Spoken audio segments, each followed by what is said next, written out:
Hi, and thank you for watching and joining us in this podcast. I've got the one and only Gary Wray here, who is the co-founder and owner of New Again.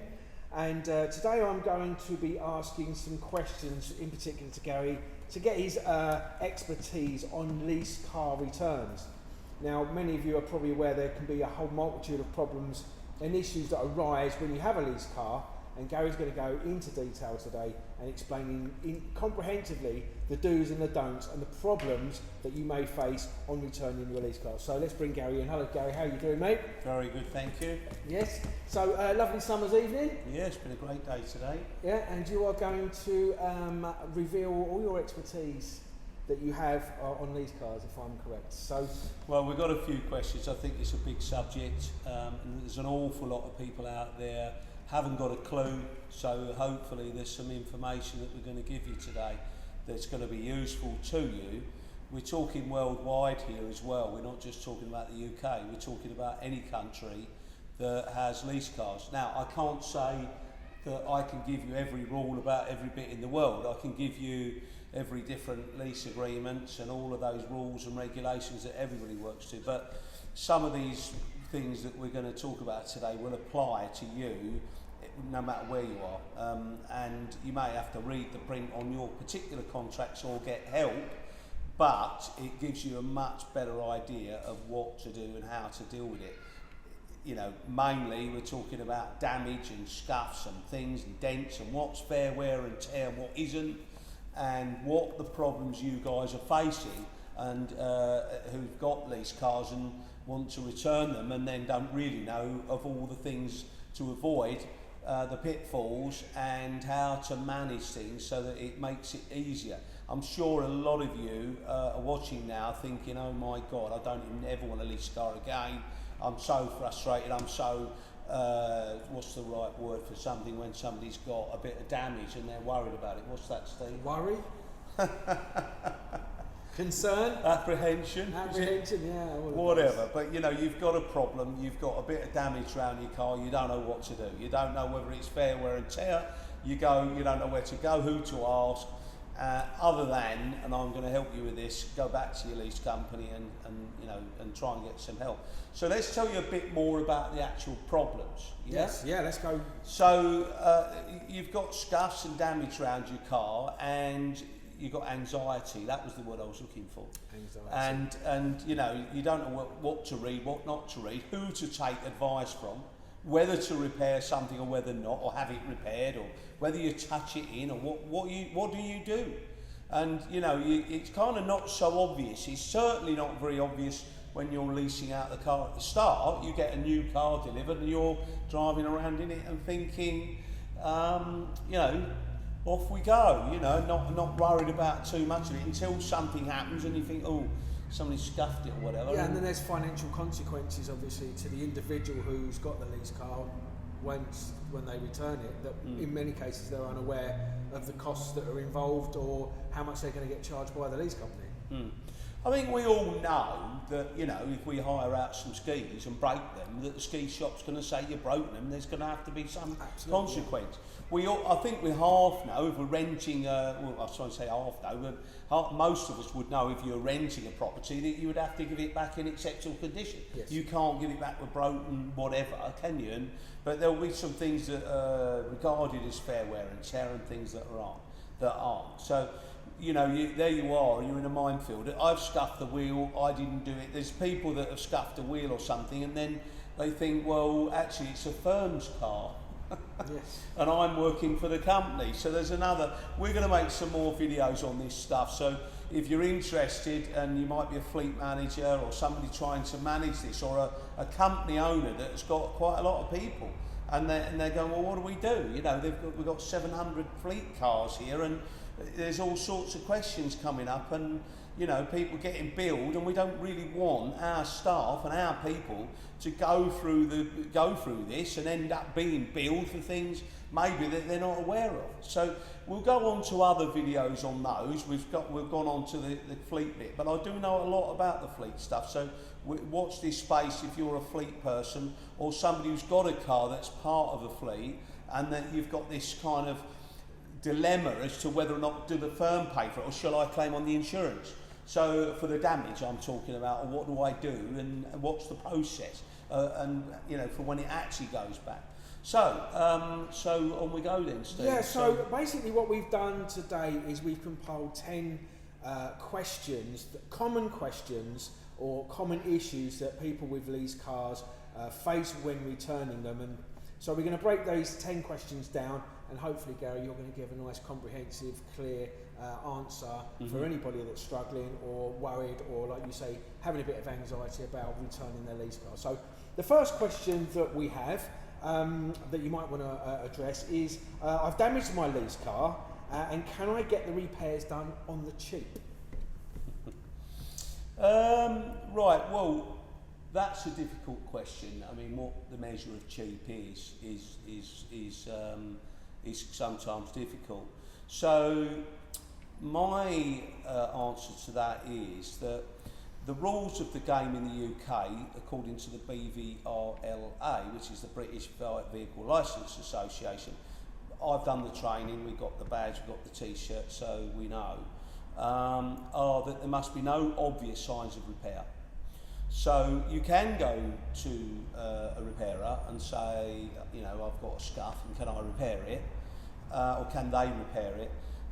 You need to make sure that it's done well, and that gets a little bit more complex, because you might be looking at a scuff on a bumper and you want, for that job, you may want somebody mobile to come round and spray it. They call them smart repair technicians. So, but there are limitations to what these technicians can do. Just to highlight another rule is that the guarantees that these companies put on the workmanship must be transferable. So you must, if you're going to seek out somebody to do a repair, you need to know, is that guarantee transferable? And the reason for that is if you return the car, the lease company might want to hold the repairer accountable for something that's not right, or there might be a triangle of situation where the lease company is saying this is substandard and therefore we're going to charge you. So if the company is offered a repair where the guarantee is transferable, that then means that the lease company could potentially go back to the company that's done the repair. So on a scuff on a bumper, if people do it, they may say get the repair done before it goes back. And yes, it's cheaper than going to a body shop. In most instances, a mobile person that comes around and sprays a small area is going to be cheaper than a body shop. The danger of getting repaired, I'm pointing at this car or this car, most smart repairs, we call them, which is an acronym for small area repair technique, means that they're going to spray or repair a small area. The issues go when, and there's a lot of issues between body shops and smart repair people and the guys that do the check-in and people like us that understand the differences.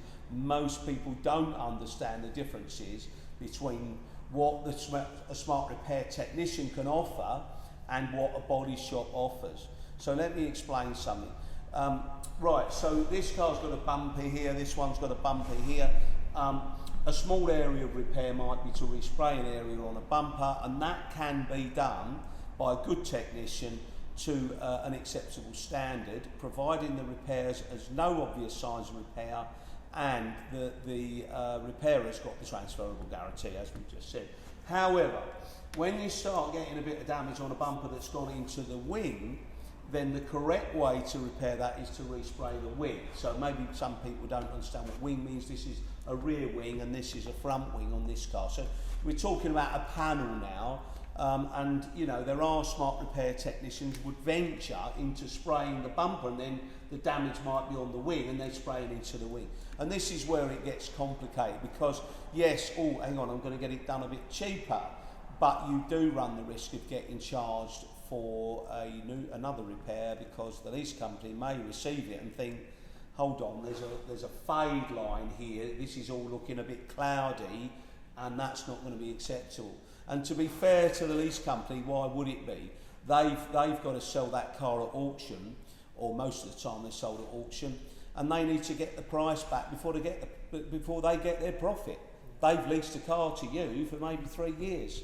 But it's not until that car's sold for £8,000 or whatever the figure is at the auction, they need to get a reasonable price for it. So having a repair done, somebody's had it done on the cheap, and it's sprayed into the wing and it's cloudy and they don't do a guarantee, where does that leave the lease company? So you need to be sensible about where your repairs are, and if you're not sure, then you need to talk to somebody who does know a bit more about it. It doesn't just mean us, it just means anywhere in the world you are, you need to make sure that you're having the right repair done for the damage. Okay. So in essence what you're saying is you can get your repairs done cheaply, but they have to be of acceptable and high standard in order for it to be accepted when the car gets released, basically. Yeah, there are a couple of things you might be able to do yourself. You've got a little touch-up on the leading edge of the bonnet. If you do that from the beginning of the lease, I'm sure nobody's watching this who's just about to get a car, but some people might be in from a point of view, you're watching it to return your car, but you might just be leasing another car.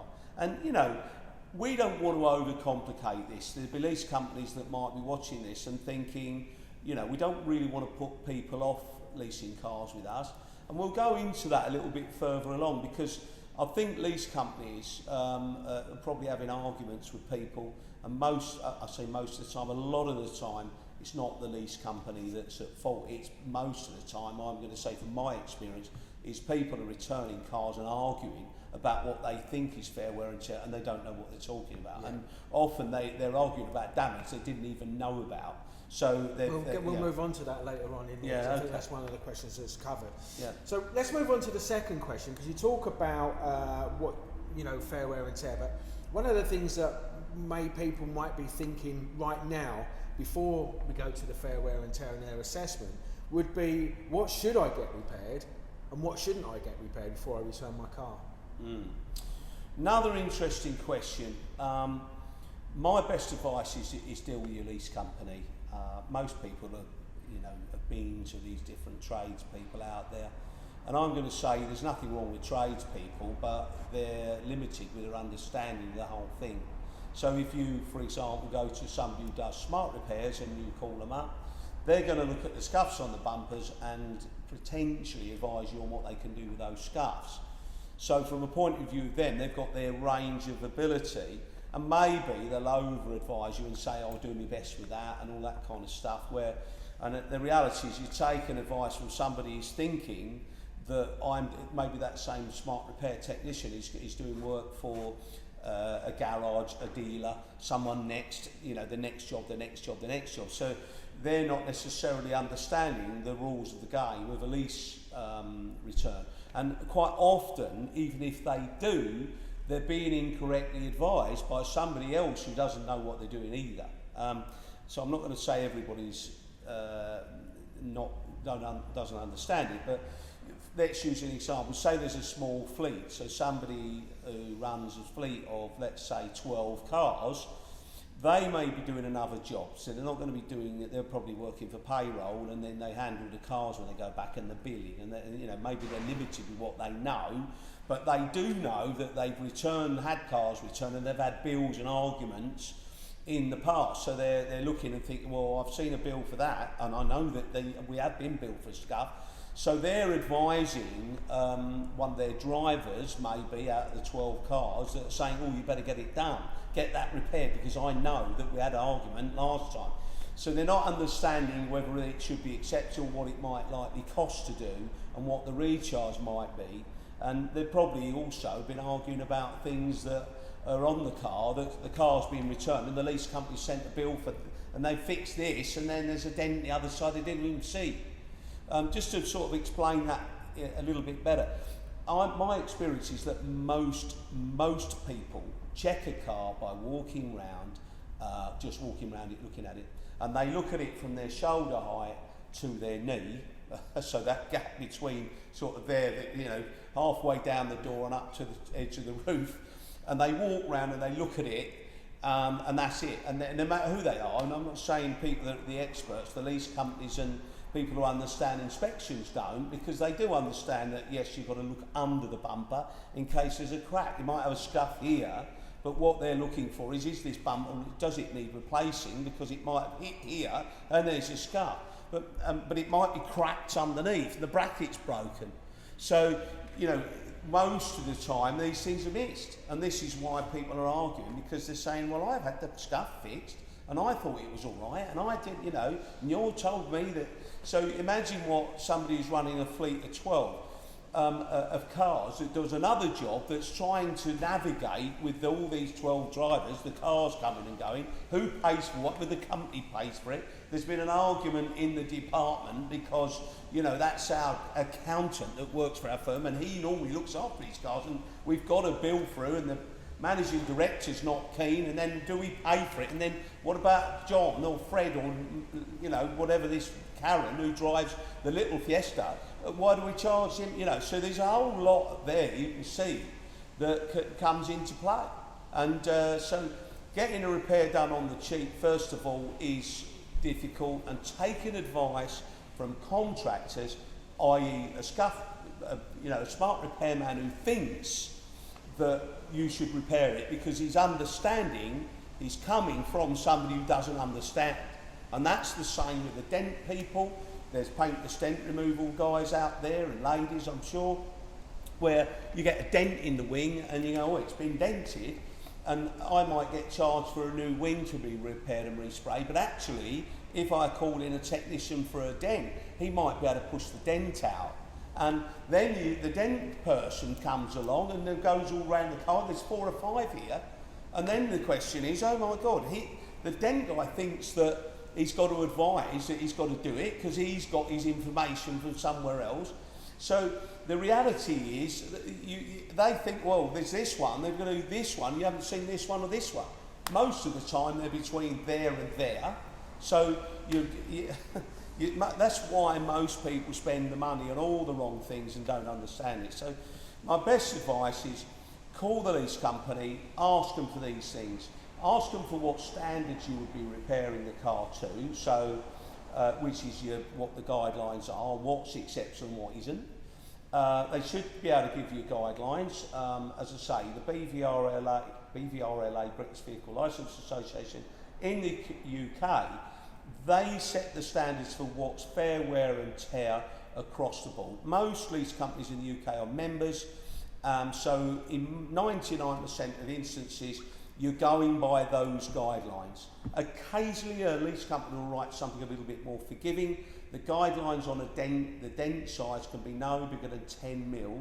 So I'm looking at my finger now because that is 10 mil across, so you're talking a tiny little dent. So, and you're not allowed to have smaller dents more than 2/3 on a panel. So you're talking even smaller than that. So, you know, as well as scratch sizes and all of that. So some lease companies will base it on the BVRLA. You may want to read your lease company's print, or most of the time it is the BVRLA. And there are how big is a scuff on a wheel, what's acceptable and what isn't. And that's where you get your information from. Also, once you've got that information, then you then go about checking it or getting it checked by a professional. So I think I've rounded that up. There is more on that subject, but I think we've got some, the rough idea. Don't want any of you falling asleep. No, good. So the next question that we need to address is, you talk about wear and tear and fair wear and tear. So how is fair wear and tear assessed? You mean that what is fair wear and tear, what isn't, yeah. Is what you So think? what is assessed and what is acceptable fair wear and tear and what isn't? Well, the guideline shows pictures. You need to read the print as well. So it's an online thing now. There used to be a booklet. You may be able to find a booklet. There's a couple of changes.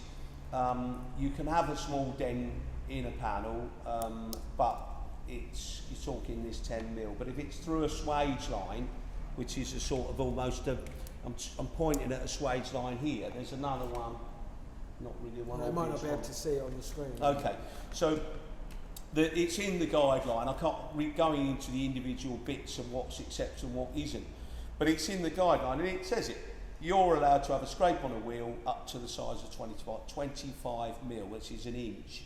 So it's not a lot. So that said, You also want to ask for what the charges might be.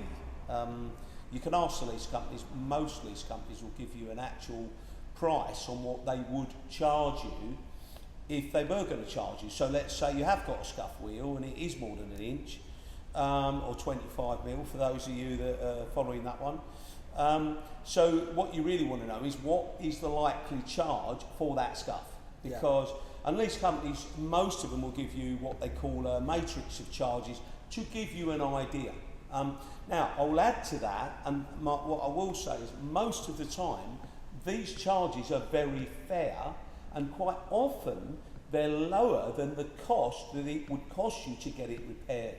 So I'll say that again in a different way so you get it, because some of you will be thinking, this is bizarre. Well, you know, so I'm here now, do I repair it, don't I repair it?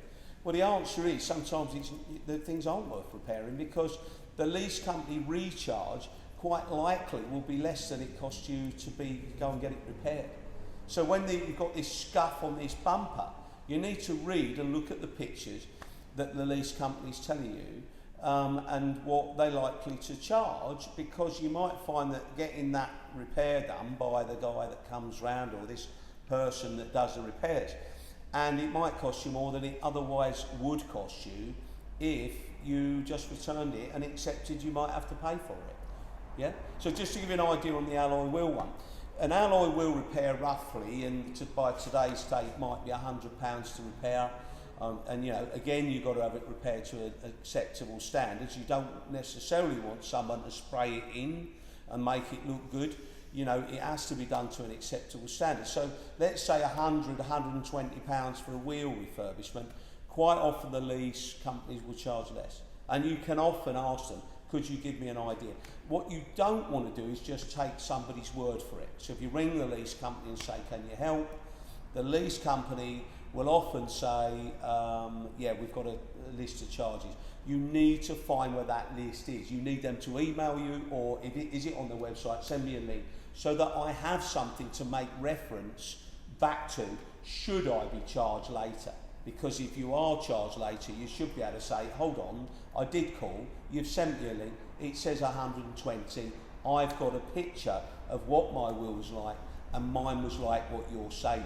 So you can, you know, there is a buckled wheel price, of course, and that's a different thing, a new wheel. But when we're talking about what we all know now as refurb, you really need to make sure that you got your dots lined up, because you need to take a photograph and know that there's a point of reference with the lease company that can show you the cost. Or because what you don't want to do is say, oh, I've got the bill and I'm arguing, and then I did speak to someone and I don't even know who I spoke to. And even if you did speak to someone, I spoke to Mary, Mary's not looking at your picture.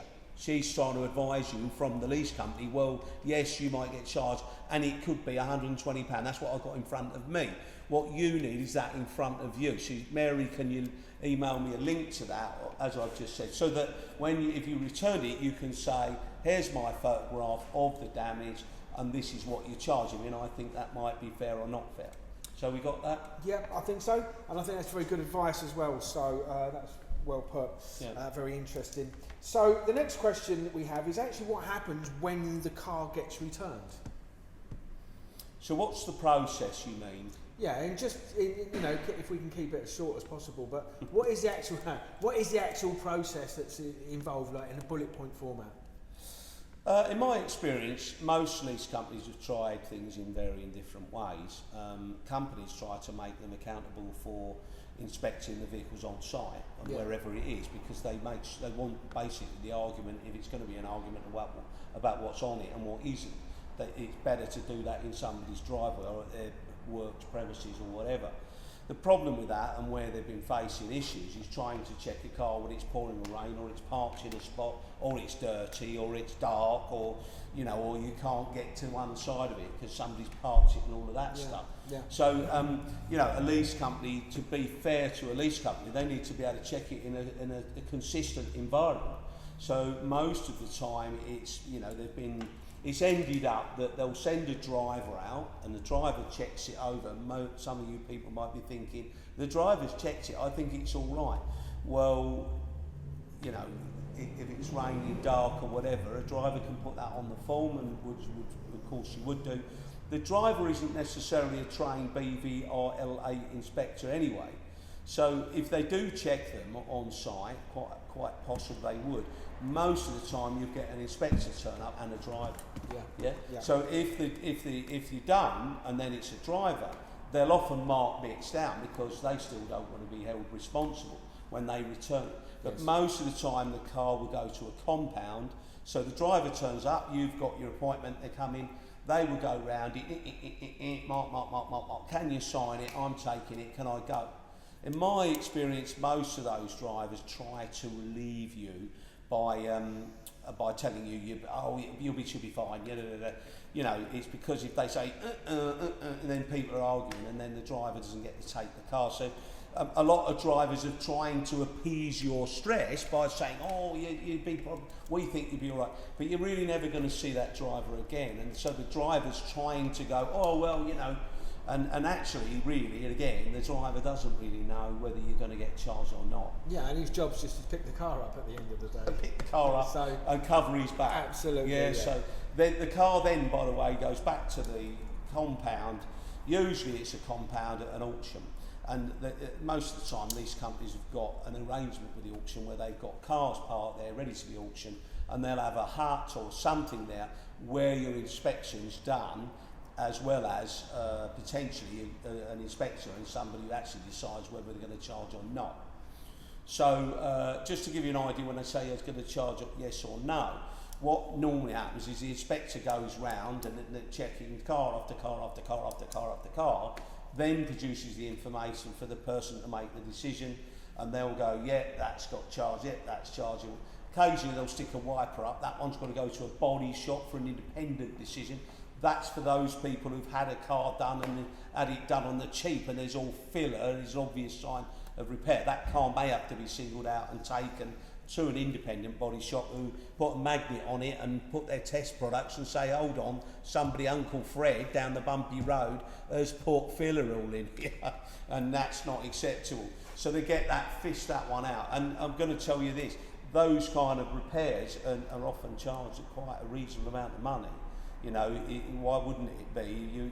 The proper way to do it is going to cost, say, £2,000, and you've gone down the bumpy road to meet Fred, and he's doing it for, £200, and we see plenty of those when we're helping people return.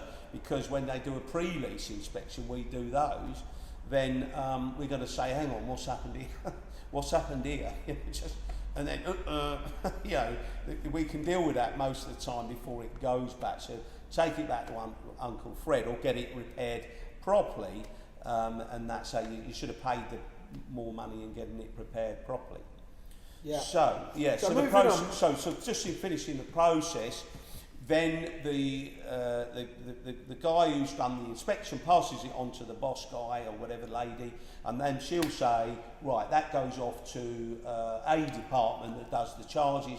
That's all billed to you with the photographs and all the evidence. There's the inspector goes that, and then 3 weeks, 2 weeks later or whatever it is, you'll get a bill through. I think there's a time limit actually on when they can bill you, so you might want to check that. I think it's in the BVRLA rules. Yep. But anyway, you get a bill through, and then it's got itemised bits, and that was that, and then that's when all the arguments start, because I didn't know and all of that stuff. I did what you said, I repaired it, and all of that. And this is why there's people watching this now. Yeah, which leads on to the next two question, and it's a double loaded question, but. The first question is what are the most common things people are charged for? But can they avoid the charges by getting them repaired themselves first, which is we have sort of covered already, but what are the most common charges? Well, I know a lot about this because we get a lot of feedback. I personally have helped return and done inspections on more than 2,000 cars. So we do lots of inspections before cars go back, and people bring the next one back 3 years later. So I've done them, talked to people that returned the last ones and the reason they're back, and explain what they did get charged and what they did and what happened. So, so remind me, I've forgotten what the... It's okay, the next question is... yes, so really, ultimately, the thing is what are the most common... Oh, right. The most common... Okay, so the actual common things people get charged for. So, the easy ones are things... so I did actually phone a lot of lease companies as well and speak to the download departments because we did an article a few years ago. So I did get a much better idea. But I've also been in the fleet... in the offices in the big fleets and gone through all the bills. You know, there's a pile of bills. You're talking about government organisations. We have done over the years lots of work for these people, and so that, you know, to get an idea of what we can advise, we've sat in there and gone, right, let's go through all these bills and see what they're being charged. The obvious ones would be the alloy wheels, for example, or scuffed wheels people are getting charged for, but the charges are usually reasonable. So I would say, we talked about it earlier, but that's one. Another one is spare key. It's a big one. Spare key. All right. These keys can cost a lot of money now. Your wife's got it on her key ring, or you've got it on yours, and she's given a car back. Whatever. The keys in the kitchen drawer, whatever. These keys used to cost hundreds. Now you can, you know, not thousands, but you can get into high hundreds for some keys now. So, you know, they're quite specialist, aren't they? They've got buttons that open your boot and everything, and of course, why wouldn't they be more expensive? You can put the alarm on. So you can even open all the sunroof and everything now with some of them. Yeah. So they're expensive, and so that can also be something that you think, oh, well, I'll post it back, and it's too late. The car's been auctioned, and unfortunately, the key, you just can't deal with it, and you know, so we've seen loads of that. So missing key, missing parcel shelf, missing parts, locking wheel nut. So these are items, by the way, that your technicians that are doing the smarts, the dents and everything else, oh, I think you should do this. They're not covering those, and the big ones are, you could be focusing on scuff here, and then your locking wheel nut's not in there. And you think, well, why would the locking wheel nut not be in there? I've never touched it. Well, you probably never did. You probably never took the wheel off yourself. Some of these cars have got run flats and puncture kits. Most of the cars, though, you don't even take the wheels off. So, but the wheels do have to be taken off when it goes for brakes and servicing. So I'm not going to blame anyone here, but people do put the wheel thing and it's gone back and it's fallen down the back of the spare wheel or something. So a recharge could be 150 quid if the dealership can provide a replacement. But sometimes it can be 500 quid because the wheels have got to be hacked off. So the recharges can be quite varied. Just for this little locking wheel nut that should be in its cubby up. So that one. Another one is getting stuff stamped up, service. If you're servicing the vehicle, you must make sure that it's stamped up. Another big one is tyres and the wrong specifications. Some lease companies are a bit more flexible, and some leases do include your tyres. However, some lease companies, this is normal. I see this all the time. So they've added, you're responsible, so you're the driver. In your lease deal, you are responsible for putting the tyres on. The car's delivered with a premium brand tyre on, and then you want a tyre on. So will you go to the let's say the national tyre company, and they say, oh yeah, these are just as good, you know, these Chinese ones. They even put UK names on the Chinese ones now. So I'm not knocking China, because some of the Chinese ones are made, the big manufacturers use Chinese and they're made in China, but they use them to their specifications, so they're made as a premium tyre. Yeah. So it's, you know, China's not the problem, it's just the budget tyre. Yeah. So you've got, oh, I've put one on, and then it's got, what is that? You know, that's a flipping tyre that's got Wang or whatever on it. Or sometimes I've seen them now with Cooper tyres. They've cottoned on there that Cooper sells better than Wangyong. So I'm not criticising anybody who's Chinese, but you understand Chinese words, and you know we don't understand Chinese words. No. So you know, get the tyres at the lease company. I think you're just talking about the brand of the tyre, so that's all. Well, it's not just the brand; it's the specifications. So when you read the little print on the side, it says 235, 35, yeah. P 1619. There's a V or an R or whatever those letters are that's the speed rating.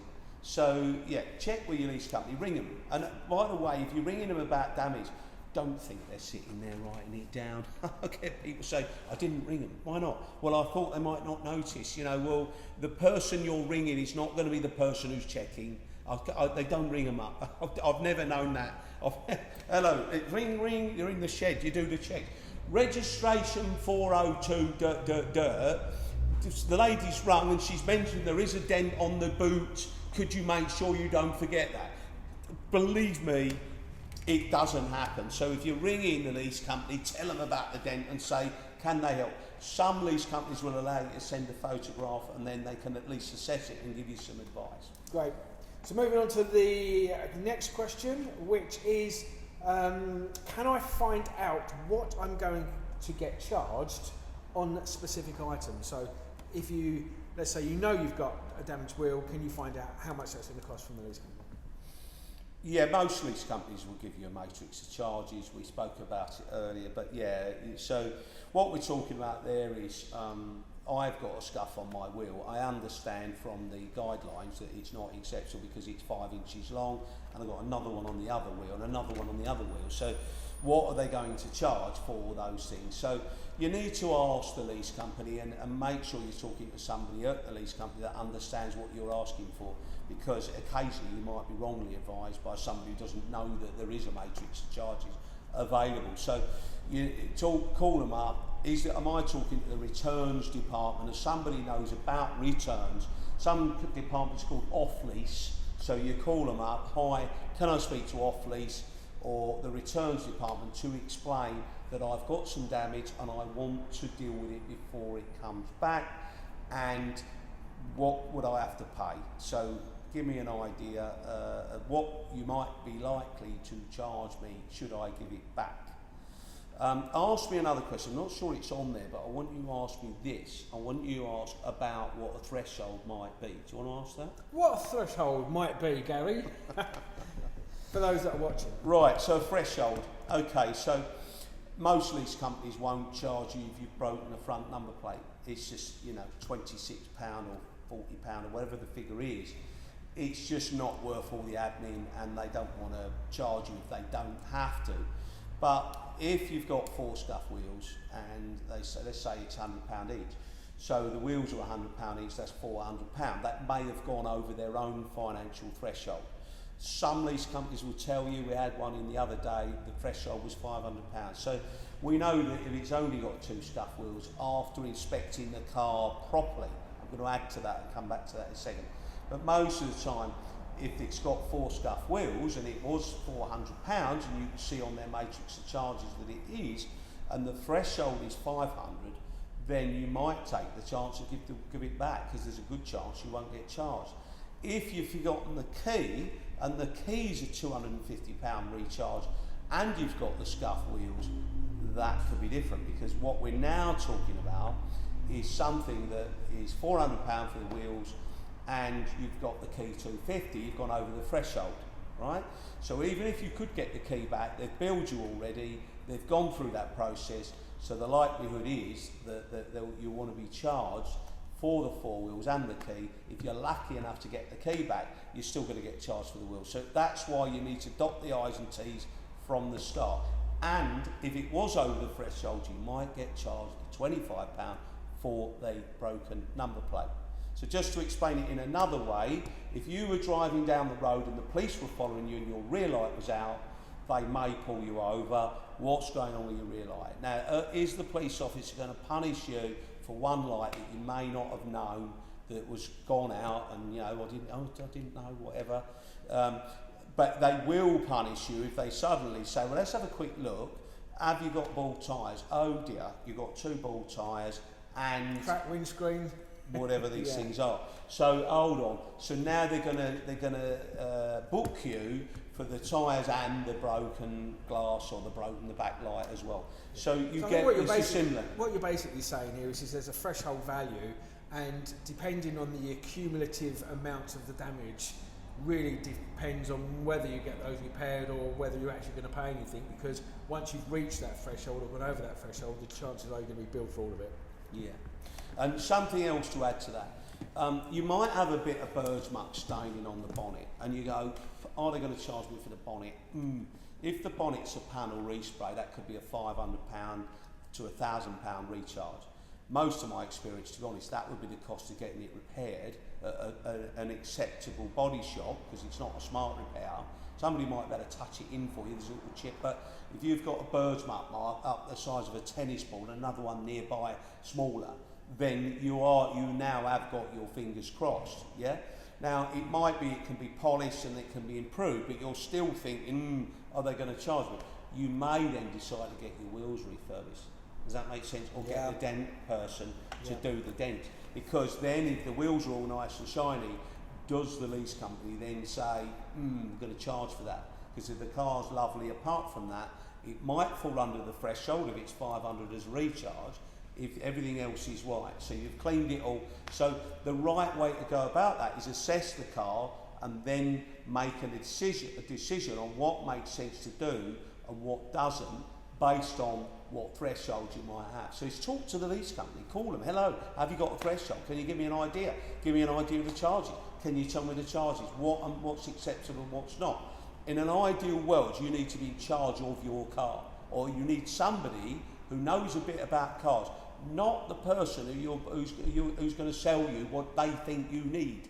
You need to be somebody, if it's fleet or if it's, and fleet know, and they've been, somebody that is in the know, and I'm not knocking you fleet guys here, sometimes they're up in their ivory towers and getting the bills, they don't know the real chemistry and the bit that happens in the car. And it can happen the other way round. It can be mechanic, Mr. B's been mechanic for 30 years, start it up, rev it up, let's have a look round it, love, and then they're going, yeah. So a mechanic can sometimes be also the wrong person to get the advice from. Yeah, so ultimately, open and clear communication with the lease company can prevent you from being charged inaccessibly or excessively. So this moves on really to the final question, which is, what if you actually disagree with the lease company's charges? So there you are then, you've opened up the bill, oh my God, £1,000, £2,000 or whatever. Let's say you haven't checked it. So the checking or having it checked is another question we'll go into. How do you check your lease car? It'll be on another day. So how do you check it and what to do and what not to do? So you've got a bill through now and you've had a heart attack and you don't know where to go with it. You don't know what's acceptable, what isn't, and you've already got the bill in front of you. So what to do about that is there are arbitration processes. You can contact the BVRLA, British Vehicle Licence Association, and tell them. They have their own processes on how they deal with that, but my understanding of it is that they get an independent to check it. You agree with them you are going to have an independent check it, and you're going to go by whatever that independent says. So that's a tricky one, because if you haven't checked it and you haven't got any photographs and you haven't got any evidence about what you've done and what you haven't, it's a difficult one to argue, because unless you've filmed it and done it and checked it and got a document, then it's like saying, well, that weren't there. And the lease company have sent you a picture of it. It is there. Unless it's happened between it collecting, and you go, well, the likelihood is that it is there, and they're being honest. And that's where a lot of arguments come, because people think that they've had that repaired and I've done that. Says what's acceptable, I've done that. And they didn't see, they had a crack. And I'll give you a few of these ones. There's one, a crack in the moonroof. So you've got this big glass roof and a firework may have hit it, dink, in the corner and put a crack that long. So you've got a bill for £1,000 for that, and you've been mucking around trying to repair this, and you had somebody do a dent, and you've cleaned it, and whatever you've done, put the bulb in the back light, and then there's a crack on the roof, or a split under a bumper, or what's another common one? Another common one is a gouge on the seals. So these people that are wandering around the car going, oh, you should be all right, there's this and that, and rev it up, whatever they're saying. And the person's not even mentioned the spare key, or the locking wheel nut. So, so you've given it back now, and you've got a bill, and you've got a gouge on the seal, and a gouge on the seal in the wrong place, near the rear of the car. That's quite a bad one. Just tell you how you get these, by the way. That's reversing down a road where somebody doesn't want you to put into their driveway somebody in the road who's got the rocks in the garden. We don't want, because they're peed off with people reversing onto their grass, and you come down the road in the dark. Have you done? Yeah. We've done it, yeah. Yeah. Like that. What's gone on? And then there's a rock under your car. You drive forward. So there they get the. Oh, it's the multi-story, and then you turn in, and then the curbs this, like that, and you go back. You get out, and there's nothing wrong with it. So I didn't even know, And so what's really happened is you put a gouge that long in the sill, and then and everybody said it's all fine, and you've given it back. Of course, there's going to be an argument.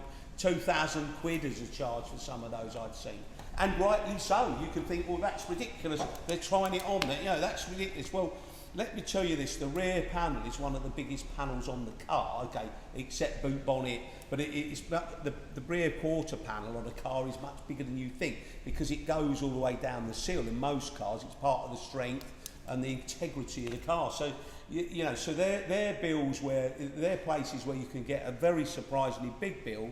And now you've got the bill, and you think, well, going to arbitration, I'm going to argue. What you really do need to do is learn from it. Look at the damage that's showing in the pictures. Could that have been there? I can't remember reversing it, but somebody might have done, whatever these things are. And actually, maybe you did do it. Maybe your car was like that. If you didn't clean it yourself every weekend, which 90% of you aren't doing that, which that's another argument in place. But, if you are one of these cleans it every week, then you're cleaning under the seals. You don't know that. So the answer is I can safely say I'm one of those 90%, Gary. Yes. So if somebody's watching, I do clean my car every week, then okay, do you clean the seals? Did you look on the roof? Because some of these cars now are taller, so you might be cleaning it and sponging it. Did you stand on something and look down on that moon roof and actually have a look? By the way, there's a thing with the microphones on. It's actually our thing that we stand on when we check cars, because you stand on it. It's a good exercise. I've done over 2,000. That is why I'm fit. Yeah. You get underneath the bumper, on your hands and knees, check around the underneath, and then you're on the roof and check on the roof, but you're leaning over the roof and looking for these things, because you can deal with them sometimes before the car goes back. A gouge on a sill, there you could probably get that repaired. You need to go to a proper repairer, but there are people that would repair that for you so that you don't end up with all the arguments. Might even be that you have to make a claim on your insurance, but at least you're only paying maybe £500 as your excess, not 2,500 quid, because you gave it back and didn't know it was there. Yeah. So that's probably why a lot of people are listening to this, and there'll be a lot of fleet people and people that have got big fleets that this absolutely resonates with them, because you can have an argument over a £200 bill, but an argument over a £2,000 bill, different argument. People are prepared to die. Yep, absolutely. Or leave the firm, and then you've got HR involved. Why are we charging our driver back and all of that stuff? Because we don't want to lose our person, because they're getting charged 2,000. I've seen them with more than that. I'm not going to try and tell you all the numbers, but you can get a lot more than £2,000 as a recharge. If you've got all this stuff all the way around the car, and some of these things are cheap, some aren't. So I'm not telling you the lease companies are overcharging and they're going, we're making money out of this. I don't think that's happening. There may be one or two over the years. I've seen some spiteful charges, but most of the time the charges are honest and genuine. So if your lease company listening to this and going, we've had all these damaged cars come back and we can't win with this, there are lease companies that actually will say we're going to pull out the deal next time, or these lease deals are going to be dearer because we're having to absorb all these costs, because we get an argument every time we send one back, because the driver's also arguing why should I pay for it? And I didn't even do it. It was, this car was handed to me by this. We'll go to that one on another day. Yeah. Those individuals that are listening, you understand that, but we're talking about drivers and the lease company, but the drivers, the lease company, and the company is another one, and we'll call that one the triangle of terror. Yes. Shall we? And I think we should leave that there, Gary, for this particular episode. Yeah. Okay. Well, I hope it's been useful. There is some answers to it. I hope that it's been useful, not just to understand the problem, but also to understand some of the answers to the problems. and what to do and what not to do. But there'll be more videos coming. We're going to be doing a lot of this stuff because there is a lot, and we'll try to summarise it. We're going to be summarising some of these things so that you can get some easy answers. But, you know, if you want to lease a car, to be honest, half an hour invested in listening to stuff like this is half an hour. Save you an absolute fortune. Oh, and heartache. Yeah. Heartache. Yeah. Maybe we'll get Danny to edit this bit at the start. If you're willing to invest a bit of time to understand it, then, you know, then of course then you're more likely to go through it. You know, I'm just imagining this. I've said this to people before. You might like this one. Imagine getting to the destination on holiday, and you're there, and you're just going to get your case, and the case isn't coming round, and you go, the case, you know, I don't know why I think of these things, but the case isn't coming round, and you go, where's my case? You know, where's the? And you're on holiday, and then you go to the security, and you say, my case, and the case. Where's your case? What do you mean your case? Well, didn't you read the stuff we sent you? Well, did you not read any of this stuff? We told you, yeah. No, I haven't. I didn't read it. No, well, your case could well be back. Well, you know, so that's the kind of scenario, unless you take the time to just read a little bit, learn a little bit, and understand it. So before you go through that process. Great. So, thank you very much, Gary. I hope all of you that have watched this and have listened to this, and it's ticked a few boxes of some conundrums that you may have faced in the past as to why, or anything that you may be worried about or have an anxiety about getting a lease car and returning a lease car. And so thank you for listening. We're going to say thank you again to Gary for his wonderful advice, and we hope that it's been a real benefit to you. And we'll see you on the next episode of the New Again podcast with me, Steve Jakes, and our expert here, Gary Wray. Thank you for watching. Thank you. Amazing.